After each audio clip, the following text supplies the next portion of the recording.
รายการข่าวนครหลวงเวียงจันทน์รายการข่าวนครหลวงเวียงจันทน์สบายดีท่านผู้ฟังที่เคารพที่นี่สถานีวิทยุกระจายเสียงนครหลวงเวียงจันทน์รายการข่าวนครหลวงเวียงจันทน์ประจำวันพุธวันที่21มังกรปี2025ซึ่งมีข่าวที่สำคัญมานำเสนอต่อไปเชิญทานติดตามรับฟังรายละเอียดคณะนำกระทรวงป้องกันประเทศอวยพรอดีตการนำภาครัฐในวันที่19มังกร2026ทางคณะนำกระทรวงป้องกันประเทศนำโดยท่านพลโทวงศ์สรอินปานพิมพ์รองรัฐมนตรีกระทรวงป้องกันประเทศหัวหน้ากรมใหญ่การเมืองกองทัพได้เคลื่อนไหว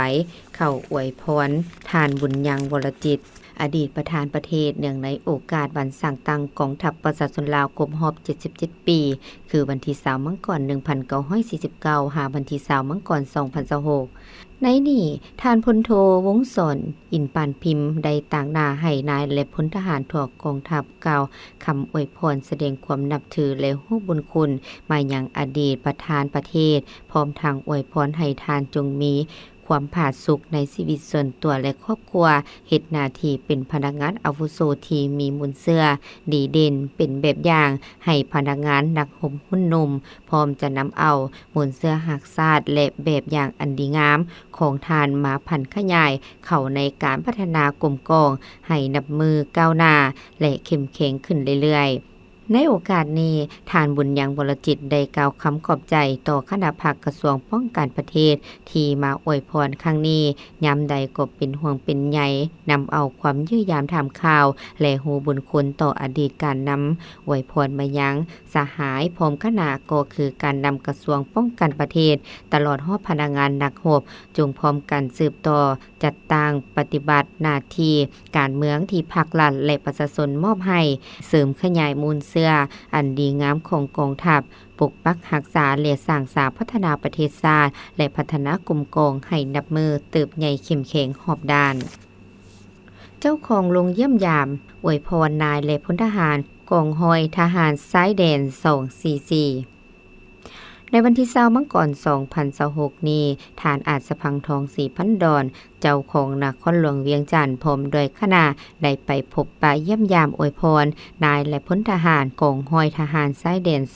244กองบัญชาการทหารนครหลวงเวียงจันทน์อยู่เมืองปากเงิมเนื่องในโอกาสวันสร้างตั้งกองทัพประชาชนลาวครบรอบ77ปีคือวันที่20มังกร1949หาวันที่20มังกร2026ถูกต้อนรับโดยทานพันตีทองมีไซวรรณครหัวหน้าการทหารกองห้อยทหารไส้แดน244พร้อมโดยคณะพักคณะปัญชานายและพลทหารกองห้อยทหารไส้แดน244และพันตีทองมีไซวรรณครได้รายงานโดยย่อเกี่ยวกับสภาพจุดพิเศษและภาระบทบาทของกองห้อยทหารไส้แดน244พร้อมทั้งแสดงความขอบใจและฮู้บุญคุณมายังทานเจ้าของพร้อมการนำนครหลวงเวียงจันทน์ที่ได้มาเยี่ยมยามถามข่าวนายและพลทหารกองห้อยทหารสายแดน244ครั้งนี้เป็นการนำเอาความอบอุ่นความสามัคคีหักแพงมาสู่กลุ่มกองของพวกเราและเป็นกำลังใจให้พนักงานนักรบในการเฮ็ดหน้าที่คุ้มครองป้องกันสายแดนให้นับมือมีความเข้มแข็งขึ้นเรื่อยๆในโอกาสนี้ทานเจ้าของนครหลวงเวียงจันทน์ได้ต่างหน้าให้การนำนครหลวงเวียงจันทน์แสดงความยกย่องสมเสยต่อผลงานที่นายและพลทหารกองห้อยทหารสายแดน244ญาติมาได้ในผ่านมาพร้อมทางเน้นเอาใจใส่เวียกงานแต่ละด้านโดยเฉพาะทิศทางแผนการและยุทธศาสตร์ปี2026ให้สืบต่อหันลงสู่หากฐานเพื่อศึกษาอบรมประชาชนใน11บ้านเป้าหมายให้มีส่วนร่วมในเวียกงานป้องกันศาสตร์ป้องกันความสงบตามทิศทางป่ากับน้ำเอาใจใส่การคุ้มครองสายแดนเน้นการปฏิบัติ7ระบบ18เวียกให้มีประสิทธิผลปกปักรักษาสายแดนให้มีความสงบปลอดภัยเพิ่มทวีความเข้มงวดในการสกัดกั้นการลักลอบการลอยข้ามสายแดนและการ ขนส่งสิ่งเสพติดผิดกฎหมายโดยเฉพาะในจุดหล่อแหลมเอาใจใส่สุกยูส่งเสริมการปลูกการเลี้ยงสัตว์และการผลิตกสิกรรมเป็นสินค้าให้หลายขึ้นเพื่อรับประกันเสบียงอาหารและพัฒนาเป็นสินค้าส่งออกเพื่อประกอบส่วนยกระดับชีวิตการเป็นอยู่ของนายและพลทหารให้นับมือดีขึ้นกว่าเก่าในโอกาสลงเยี่ยมยามครั้งนี้ทานเจ้าของนครหลวงเวียงจันทน์พร้อมโดยการนำนครหลวงเวียงจันทน์ยังได้มอบโครงการก่อสร้างเพื่อสมเสยและคำนับหับตอนวันสำคัญต่างๆของพรรคของชาติให้กองห้อยทหารชายแดน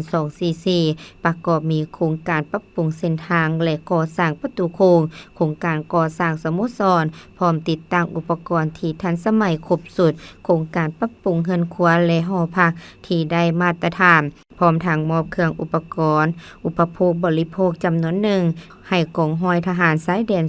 244นำไปหมุนใส่เข้าในเวียกงานตัวจริงของกรมกองให้มีประสิทธิผลเติมอีก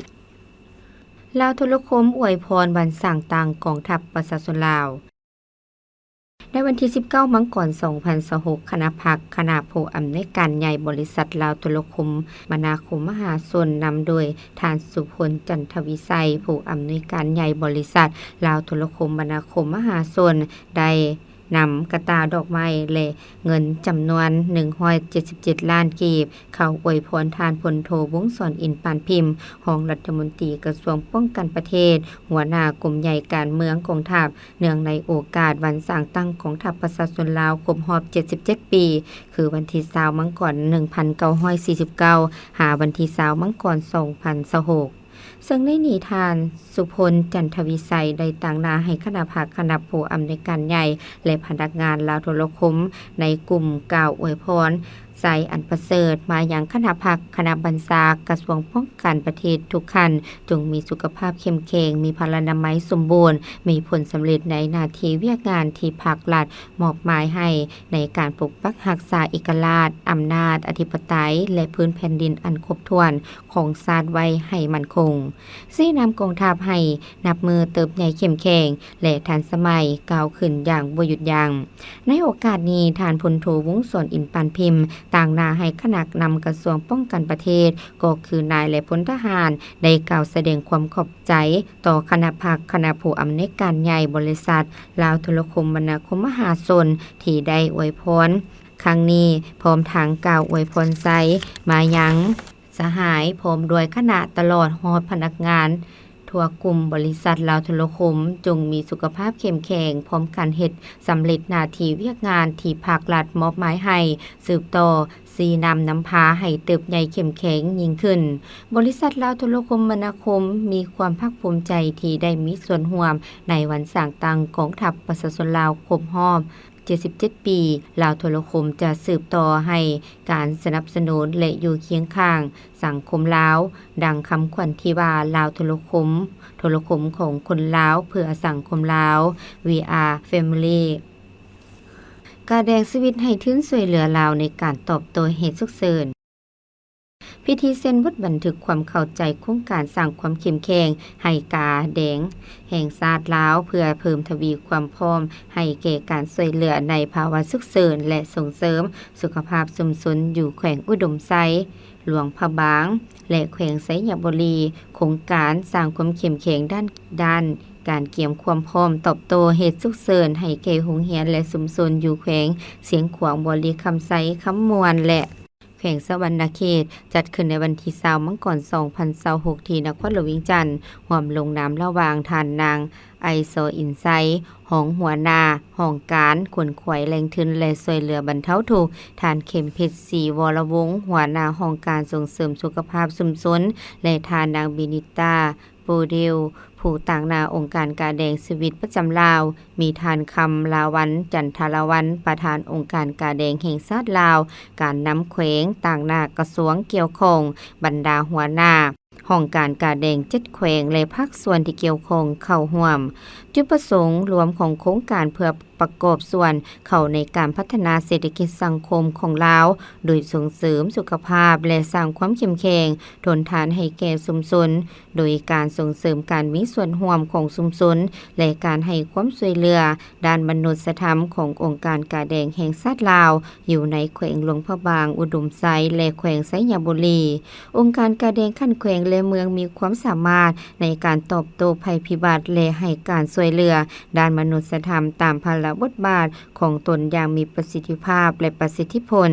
ชุมชนได้รับการส่งเสริมด้านการดำรงชีวิตที่ดีต่อสุขภาพและการลดพ้นความเสี่ยงทางด้านสุขภาพองค์การกาแดงคันแขวงและเมืองเป็นองค์การช่วยเหลือด้านเวียกงานมนุษยธรรมที่มีความเข้มแข็งยืนยงและสามารถเคลื่อนไหวเวียกงานอย่างมีประสิทธิภาพและประสิทธิผลโครงการจะตั้งปฏิบัติ50บ้านและ50โรงเรียนใน5เมืองของแขวงหลวงพระบางมี3เมืองคือเมืองภูคูนเมืองน้ำบากและเมืองโพนทองแขวงไสยบุรีมี1เมืองคือเมืองหงสาและแขวงอุดมไซมี1เมืองคือเมืองหุนโครงการจัดตั้งปฏิบัติเริ่มแต่ได้รับอนุมัติโครงการไปฮอดวันที่30 มิถุนายน 2029โดยงบประมาณทั้งหมด 785,069 ฝรั่งสวิสหรือประมาณ 20.56 ตื้อกีบซึ่งได้รับการสนับสนุนจากองค์การกาแดงสวิสซึ่งจะได้มีผู้รับผลประโยชน์โดยกง 25,101 คนในนั้นแม่หญิง 1284 คนเด็กน้อย 6,045 คน50บ้านและ50โรงเรียนอยู่5เมืองของ3แขวงเป้าหมายนอกจากนั้นประชาชนในชุมชนประมาณ 35,000 คนอยู่5เมืองเป้าหมายของ3แขวงดังกล่าวยังจะได้รับผลประโยชน์ทางอ้อมจากโครงการส่วนการสร้างความเข้มแข็งด้านการเกี่ยมความพร้อมตอบโต้เหตุฉุกเฉินให้แก่โรงเรียนและชุมชนอยู่4แขวงคือแขวงคำมวนเมืองขุนคำและเมืองนากายแขวงบริคำไซเมืองคำเกิดและเมืองเวียงทองแขวงสวรรณเขตเมืองเซปูนและแขวงสิงห์ขวางเมืองคำมีมูลค่าทั้งหมด 562,866 ฝรั่งสวิสโครงการนี้จะช่วยพัฒนาเวียกงานการลดพ้นความเสี่ยงภัยพิบัติเพื่อเฮ็ดให้ชุมชนมีความพร้อมในการตอบโต้ภัยพิบัติการป้องกันตนเองการช่วยเหลือคนในชุมชนด้วยกันและพร้อมทางสนับสนุนอุปกรณ์ที่จำเป็นจำนวนหนึ่งในการเกี่ยมความพร้อมตอบโต้ภัยพิบัติให้ทันเหตุการณ์และลดพ้นการสูญเสียทางด้านชีวิตและทรัพย์สินของประชาชน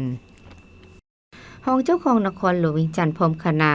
ยำยามอวยพรกองห้อยทหารชายแดน243ในวันที่19 มกราคม 2026การนำนครหลวงเวียงจันทน์นำโดยทานศิริราชธงศิลป์ทองเพ็งห้องเจ้าของนครหลวงเวียงจันทน์มีหัวหน้าห้องหัวหน้าแผนกการนครหลวงเวียงจันทน์การนำเมืองหาดไซฟองต่างดาวกองบัญชาการทหารนครหลวงเวียงจันทน์ด้านสากลความมิตรภาพหนึ่งนครหลวงเวียงจันทน์ได้ลงไปพบปะเยี่ยมยามและอวยพรนายและพลทหารกองห้อยทหารชายแดน243กองบัญชาการทหารนครหลวงเวียงจันทน์ตั้งอยู่เมืองหาดไซฟองถึกตอนรับโดยทานพันตีจอมทองแสงทวิไสหัวหน้าการเมืองกองห้อยทหารชายแดน243พร้อมด้วยคณะพักคณะบัญชาและนักรบในพิธีทานพันตีจอมทองแสงทวีไซกล่าวว่าการนำนครหลวงเวียงจันทน์ที่ลงเยี่ยมยามกองห้อยทหารชายแดน243ในโอกาสวันสร้างตั้งกองทัพประชาชนลาวครบรอบ77 ปีครั้งนี้เป็นการนำเอาความอบอุ่นความสามัคคีหักแพงมาสู่กลมกองและเป็นการสร้างขวัญกำลังใจให้พนักงานนักรบในการปฏิบัติหน้าที่ป้องกันชาติป้องกันชายแดนซึ่งกองห้อยทหารชายแดน243มีหน้าที่คุ้มครองป้องกันชายแดนแห่งชาติขอบเขตเมืองหาดไซฟองมีความยาวทั้งหมด56 กิโลเมตรความอ่าว36บ้านอัดปองคำร้อยของกลุ่มคนบดีเคลื่อนไหวตามดำลัดโดยปฏิบัติ ตาม4หน้าที่ใหญ่26แผนงานของกระทรวงป้องกันประเทศโดยติดพันกับ7ระบบ18เวียกของกองทัพในระยะผ่านมาคณะพักคณะบัญชาได้เอาใจใส่เฮ็ดหน้าที่เวียกงานศึกษาอบรมการเมืองนำพาแนวคิดให้นายและพลทหารเป็นปกติได้จัดตั้งพนักงานลงก่อสร้างหากฐานการเมืองตามหมุนเสื้ออยู่6กลุ่มบ้านเรียบตามไซแดนสมทบกับอำนาจการปกครองท้องถิ่นเป็นเจ้าการในการจัดตั้งนำพาเคลื่อนไหวกวดกา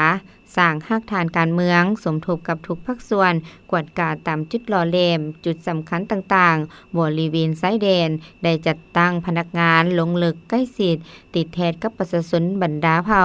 หัดแน่นความสามัคคีเฮ็ดให้ประชาชนมีส่วนร่วมในเวียกงานป้องกันไซแดนให้มีความสงบเก็บกำสถิติเหือทั้งหมด928ลำเหือจักร835ลำเหือแพ9ลำเหือสวง34ลำเหือดูดหินทราย47ลำและเหือติดแพน้ำเที่ยว3ลำคณะพักคณะบัญชากองห้อยได้ถือเอาเวียกงานเกี่ยมพร้อมสู่หบเป็นหน้าที่ใจกลางและได้จัดตั้งกำลังประจำการเกี่ยมพร้อมสู่หบตลอด24ชั่วโมงเฮ็ดให้ขอบเขตรับผิดชอบรับประกันความสงบความปลอดภัยโดยพื้นฐานออกเคลื่อนไหวสารเวเก็บกำสภาพการต่างๆแต่ไกลหาไกลทั้งเว้นและคืนตามขอบเขตรับผิดชอบบ่ให้ขาดพร้อมนี้ยังได้รายงานขอสะดวกขอยุ่งยากและขอเสนอต่อคันถึงเติมอีกในโอกาสนี้ท่านรองเจ้าของนครหลวงเวียงจันทน์ได้ถือโอกาสโอล้มก่อนอื่นก็ได้แสดงความย่องยอสมเสยมายังนายและพลทหารกองห้อยทหารไซแดน243ที่ญาติใดผลงานหลายด้านในผ่านมาเห็นให้ไซแดนและบ้านเมืองมีความสงบสุขมีความเป็นระเบียบเรียบร้อยพร้อมเน้นให้สืบต่อรักษามูลเสื้ออันดีและปรับปรุงแก้ไขปัญหาที่ยังคงค้างเป็นต้นเพิ่มทวีการป้องกันไซแดนอย่างเข้มงวดสกัดกั้นการค้าขายเถื่อนการค้าขายยาเสพติดการข้ามไซแดนที่ผิดกฎหมายการดูดหินดูดทรายและอื่นๆในตอนท้ายทานรองเจ้าของนครหลวงเวียงจันทน์พร้อมโดยคณะยังได้ต่างหน้าให้คณะภาคองค์การปกครองนครหลวงเวียงจันทน์มอบเครื่องอุปโภคบริโภคและเงินจำนวนหนึ่งให้กองห้อยทหารไซแดน243เติมอีกแล้วเยอรมันส่งเสริมการปกปักรักษาป่าไม้สีวรรณนาพันธุ์อยู่ลาวรัฐบาลลาวและรัฐบาลเยอรมันได้ลงนามในข้อตกลงสืบต่อขยายระยะเวลาจัดทางปฏิบัติโครงการปกปักรักษาและนำใช้ระบบนิเวศป่าไม้และชีวนานาพันธุ์แบบยืนยงอยู่ลาวซึ่งจัดขึ้นในวันที่16มังกร2026อยู่นครหลวงเวียงจันทน์มีทานสีพาพันธ์ใส่สงครามหัวหน้ากลุ่มกวดกาธรรมชาติและสิ่งแวดล้อมมีทานบียอนซัวบ็อกหัวหน้าองค์การประจำลาวผู้ต่างหน้าจากขันส่วนกลางขันเค้งและสหภาพยุโรปเข้าร่วมสำหรับข้อตกลงเพิ่มทุนเข้าในโครงการประกอบมีทุนจากรัฐบาลเยอรมันโดยผ่านกระทรวงร่วมมือด้านเศรษฐกิจและการพัฒนาประเทศเยอรมันมูลค่า7ล้านยูโรและทุนจากสหภาพยุโรปหรือ EU มูลค่า11ล้านยูโรเพื่อติดตั้งปฏิบัติแผนงานการร่วมมือระหว่างทีมยุโรปและลาวเพื่อยกระดับการค้าการลงทุนและการเสริมโยงแบบยืนยงและทั่วถึงในแขนงกสิกรรมและป่าไม้เพื่อสุมใส่การสร้างความเข้มแข็งในการเพิ่มการมีส่วนร่วมของชุมชนท้องถิ่นโดยเฉพาะแม่หญิงเข้าในตองโซมูลค่าเพิ่มเพื่อการรักษาและนำใส่ป่าไม้แบบยืนยงซึ่งข้อตกลงนี้ได้เซ็นระหว่างองค์การ GIZ ประจำลาวและกระทรวงกสิกรรมและสิ่งแวดล้อมกระทรวงวัฒนธรรมและการท่องเที่ยวกระทรวงอุตสาหกรรมและการค้าในโอกาสนี้ทานสีพาพันธ์ใส่สงครามกล่าวว่าข้อตกลงนี้ได้เน้นถึงความมุ่งมั่นและการหัดแน่นการร่วมมือระหว่างรัฐบาลลาวและรัฐบาลเยอรมันในระยะการจัดตั้งปฏิบัติโครงการนั้นลาวได้สร้างผ ลสำเร็จตามเป้าหมายการพัฒนาแบบยืนยงโดยเฉพาะในโครงข่ายการปกปักรักษาชีวนาพันธุ์โดยผ่านการร่วมมือกันอย่างใกล้ชิดเจ้าหน้าที่ภาครัฐและภาคเอกชนได้ปรับปรุงเงื่อนไขเพื่อการคุ้มครองทรัพยากรป่าไม้และชีวนาพันธุ์ให้ยืนยงแสดงความขอบใจมายังรัฐบาลเยอรมันและสหภาพยุโรปที่สืบต่อสนับสนุนภายใต้แผนงามซึ่งในนี้ท่านบิยอนสัวบอกกล่าวว่ารัฐบาลเยอรมันได้ประกอบส่วนเข้าในผลงานที่สำคัญโดยมีเป้าหมายร่วมกันโดยการสร้างพื้นฐานที่เข้มแข็งโครงการจะสืบต่อเสริมสร้างขีดความสามารถให้รัฐบาลภาคเอกชนองค์การจัดตั้งทั้งสังคมเพื่อส่งเสริมการปกปักรักษาและการนำไส้ป่าไม้แบบยืนยงในลาวเวียกงานนี้จะประกอบส่วนเข้าในการสร้างเงื่อนไขที่จำเป็นสำหรับประชาชนลาวให้ได้รับผลประโยชน์สูงสุดจากระบบนิเวศที่สะอาดและสามารถปรับตัวเข้ากับสภาพการได้สำหรับโครงการได้รับการร่วมมือจากรัฐบาลเยอรมันโดยผ่านโครงการ BMSec และ EU จากผลการจัดตั้งปฏิบัติโครงการต่างๆในผ่านมาโครงการได้จัดตั้งปฏิบัติตามจุดประสงค์โดยการร่วมมือกับครูร่วมพัฒนาหลายฝ่ายเพื่อแนใส่ในการเสริมสร้างนโยบายและกฎหมายที่ติดพันกับป่าไม้ให้เข้มแข็งการส่งเสริมการร่วมมือหลายฝ่ายและการร่วมมือข้ามชายแดนเพื่อการปกปักรักษาสัตว์ป่าและการคุ้มครองการปกปักรักษาภูมิทัศน์ของอุทยานแห่งชาติหินน้ำนอและฟองย่างแก่บ้างส่งเสริมการค้นคว้าการฝึกอบรมและขีดความสามารถด้านวิชาการเพื่อปรับปรุงการคุ้มครองทรัพยากรป่าไม้ให้มีความยืนยงหลายขึ้นส่งเสริมการร่วมมือหลายฝ่ายเพื่อสร้างการฟื้นฟูและการปกปักรักษาภูมิทัศน์ป่าไม้และชีวนาพันธุ์ให้สามารถปรับตัวกับการเปลี่ยนแปลงสภาพดินฟ้าอากาศและการสร้างคูร่วมทางการค้าเพื่อส่งเสริมจุลวิสาหกิจขนาดน้อยกลางเพื่อส่งเสริมต้องสู้มูลค่าเพิ่มให้ยืนยงและมีความสามารถในการแข่งขันโครงการจัดตั้งปฏิบัติอยู่แขวงเวียงจันทน์คำมวนหัวพันสยบุรีหลวงพระบางและแขวงอุดมไซซึ่งโครงการจะสืบต่อจัดตั้งปฏิบัติจนไปถึงเดือนมิถุนายน 2027แล้วอินเดียร่วมมือปกปักรักษาการแสดงฟ้อนพระลักษณ์พระรามพิธีลงนามเอกสารว่าโดยการจัดตั้งปฏิบัติโครงการปกปักรักษาการแสดงฟ้อนพระลักษณ์พระรามและการพัฒนาบุคลากรหุ่นสืบทอดของวิทยาลัยศิลปะแห่งชาติได้จัดขึ้นในวันที่ 19 มังกร 2026 ที่กระทรวงวัฒนธรรมและการท่องเที่ยวร่วมลงนามของทานวันศรีกัวมัวรองรัฐมนตรีกระทรวงวัฒนธรรมและการท่องเที่ยวและทานยูกิวชัวสังวานเอกอัครราชทูตอินเดียประจำลาวมีภาคส่วนที่เกี่ยวข้อง2ฝ่ายเข้าร่วมโครงการดังกล่าวเป็นโครงการช่วยเหลือเครื่องนุ่งใหม่ให้แก่นักแสดงนักดนตรีและอุปกรณ์การแสดงต่างๆมีมูลค่า 42,960 ดอลลาร์สหรัฐโครงการมีระยะเวลา7เดือนภายในปี 2026โครงการนี้บ่เพียงแต่เป็นการยกระดับความเข้มแข็งให้แก่ครูอาจารย์และนักเรียนศิลปะเท่านั้นแต่ยังเป็นการปกปักรักษามรดกวัฒนธรรมที่มีรากเหง้าร่วมกันมาแต่โบราณกาลสร้างระบบการคุ้มครองและสืบทอดศิลปะอันล้ำค่านี้ให้ยืนยงทั้งเป็นการประกอบส่วนเฉลิมฉลอง70ปีแห่งการสร้างตั้งสายพัวพันการทูตลาวอินเดียตื่มอีกในปัจจุบันรัฐบาลลาวได้ให้ความสำคัญต่อเวียกงามวัฒนธรรมโดยเฉพาะได้กำหนดทิศทางนโยบายเพื่อการอนุรักษ์และเสริมขยายคุณค่าของมรดกวัฒนธรรมให้มีลักษณะศาสตร์มหาชนก้าวหน้าและมีความทันสมัย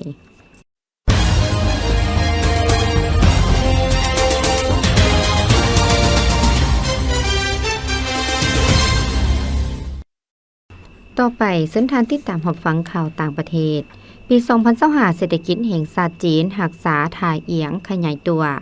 ตามข่าวสาร CRI รายงานในวันที่ 19 มังกรที่ผ่านมาห้องการแถลงข่าวรัฐบาลจีนได้จัดกองประชุมแถลงข่าวโดยได้รายงานสภาพเศรษฐกิจแห่งชาติจีนในปี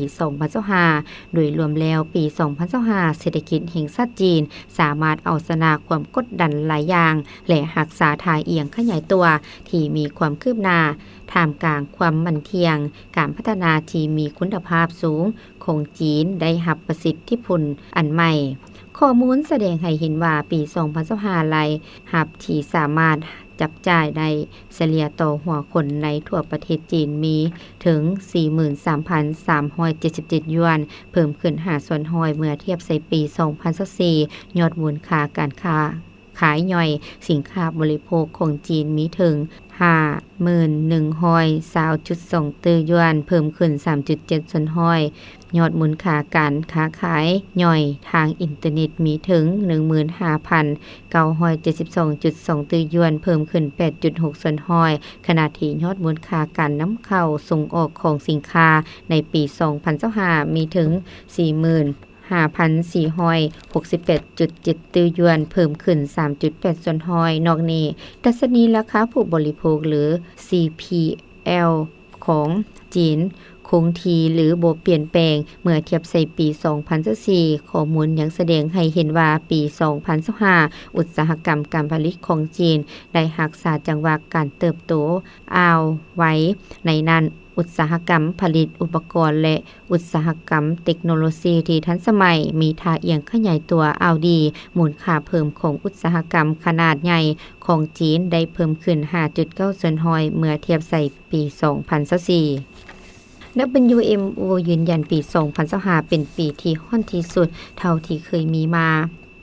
การวิเคราะห์ข้อมูลแบบผสมประสาน8จุดพบว่าอุณหภูมิเฉลี่ยของพื้นผิวโลกในปี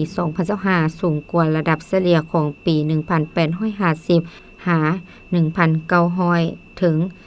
1.44 องศาโดยข้อมูล2สุดจัดอันดับปี 2025 เป็นปีที่ฮ้อนที่สุดอันดับ2ในรอบ176 ปีในขณะที่อีก6สุดจัดอันดับให้อยู่ระดับที่3ในระยะ3ปีผ่านมาคือ2023 2024และ2025ถือเป็น3ปีที่ฮ้อนที่สุดในบรรดาข้อมูลทั้ง8สุดโดยอุณหภูมิเฉลี่ยในระหว่างปี 2023 หา 2025 สูงกว่าระดับก่อนยุคอุตสาหกรรมถึง 1.48 องศาทานเซเลเตซาโรเลขาธิการใหญ่ WMO กล่าวว่าปี 2025 เริ่มต้นและสิ้นสุดลงด้วยปรากฏการณ์ลานีญาที่สวยลุดพ้นอุณหภูมิแต่ยังคงติดอันดับอยู่ในระยะปีที่ฮ้อนที่สุดเท่าที่เคยมีมาเนื่องจากการสะสมของไอแก๊สเรือนแก้วที่กักเก็บความร้อนไว้ในชั้นบรรยากาศท่านเซาโลกล่าวตื่นว่าอุณหภูมิของพื้นดินและมหาสมุทรที่เพิ่มขึ้นแม่นปัจจัยหลักที่กระตุ้นให้เกิดเหตุการณ์สภาพอากาศที่รุนแรงเช่นคลื่นความร้อนฝนตกหนักและพายุไซโคลนเขตร้อนที่ร้ายแรงซึ่งเน้นให้เห็นถึงความต้องการอันรีบด่วนในการพัฒนาระบบเตือนภัยล่วงหน้าต่อไปซึ่งท่านติดตามรับฟังข่าวพยากรณ์อากาศพยากรณ์อากาศประจำวันที่21มังกร2026ความกดดันสูงของอากาศเย็นยังจะสืบต่อปกคลุมทั่วทุกภาคของประเทศลาวด้วยกำลังอ่อนสมทบกับกระแสลมตะวันออกเฉียงเหนือพัดปกคลุมซึ่งจะเฮ็ดให้อากาศเย็นหาหนาวเย็นในตอนกลางคืนหาตอนเช้าอยู่ในแต่ละภาคและมีหมอกหนาปกคลุมอยู่บางท้องถิ่นในตอนเช้า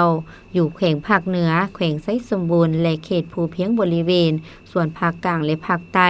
อากาศร้อนในระยะตอนบ่ายพร้อมมีลมพัดแรงอยู่บางท้องถิ่นพยากรณ์อากาศแต่เวลา 7 โมงของวันที่21มังกร2026หาเวลา 7 โมงของวันที่22มังกร2026ภาคเหนือดันตะวันออกพงสลีหัวพันและเสียงควงอากาศหนาวเย็นพอมีหมอกหนาปกห่มอยู่บางท้องถิ่นในตอนเช้าและมีลมพัดแรงอยู่บางท้องถิ่นอุณหภูมิในระหว่าง8-26 องศา